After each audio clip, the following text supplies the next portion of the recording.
June 19th, 1865 was the day that Union Army Major General Gordon Granger issued a general order, officially and finally liberating the enslaved black people of Texas, which was the most remote part of the Confederacy, who had still been kept under the whip months after Confederate General Robert E. Lee surrendered at Appomattox.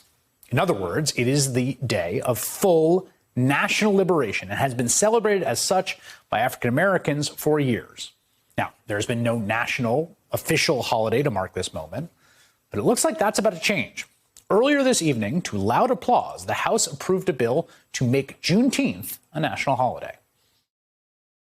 On this vote, the yeas are 415 and the nays are 14. The bill is passed.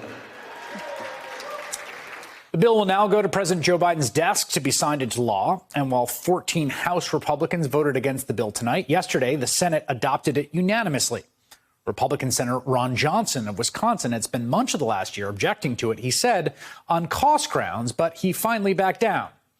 And if you were surprised that all Republican senators who are simultaneously whipping up a moral panic about race and education would endorse such a holiday, listen very closely to how John Cornyn of Texas explained his reasoning earlier today.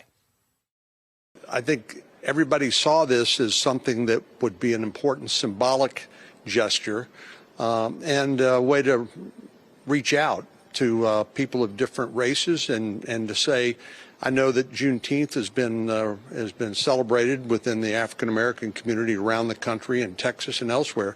But frankly, this is something I think all Americans can celebrate. And hopefully this will promote greater understanding into the history. Senator Cornyn, who represents Texas, where Governor Greg Abbott just signed a law today making it harder to teach about the history of white supremacy and racial hierarchy in America, endorses this vote on Juneteenth because he says it is a symbolic gesture. What a tell, what a word to use as justification. This is the game. Here, have your holiday while we attack your right to vote and stop schools from teaching you what Juneteenth is even about or how it came about. It's pretty astoundingly cynical. But another way to see this is as a kind of success for the very forces that Greg Abbott and John Cornyn and so many others say they fear. At some point in time, the simple act of celebrating Juneteenth itself was seen as radical or weird or outside the mainstream of the sanitized story that white historians told about the war and its causes and aftermaths, about the nobility of the Confederacy and the men who fought and killed to preserve the most evil institutions.